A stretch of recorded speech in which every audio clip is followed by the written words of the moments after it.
TDP అధినేత చంద్రబాబు జనసేన అధినేత పవన్ కళ్యాణ్ ఢిల్లీకి బయలుదేరారు. గన్నవరం ఎయిర్పోర్ట్ నుంచి హస్తిన వెళ్తున్నారు. ఎన్డీఏతోనే ఉన్నామని మీడియా సమావేశంలో స్పష్టం చేసిన చంద్రబాబు అనంతరం ఢిల్లీకి పయనమయ్యారు. సాయంత్రం 4 గంటలకు జరిగే ఎన్డీఏ సమావేశంలో పాల్గొననున్నారు చంద్రబాబు, పవన్ కళ్యాణ్.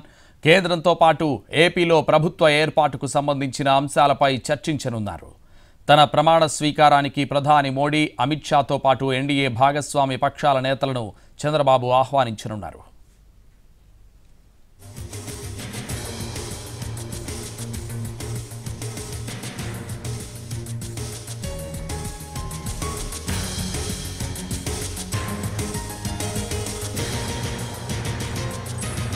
టీడీపీ అధినేత చంద్రబాబు, జనసేన అధినేత పవన్ కళ్యాణ్ ఢిల్లీకి బయలుదేరారు.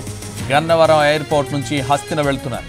ఎన్డీఏతోనే ఉన్నామని మీడియా సమావేశంలో స్పష్టం చేసిన చంద్రబాబు అనంతరం ఢిల్లీకి పయనమయ్యారు.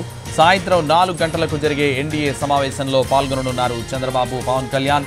కేంద్రంతో పాటు ఏపీలో ప్రభుత్వ ఏర్పాటుకు సంబంధించిన అంశాలపై చర్చించనున్నారు. తన ప్రమాణ స్వీకారానికి ప్రధాని మోడీ, అమిత్ షాతో పాటు ఎన్డీఏ భాగస్వామ్య పక్షాల నేతలను చంద్రబాబు ఆహ్వానించనున్నారు.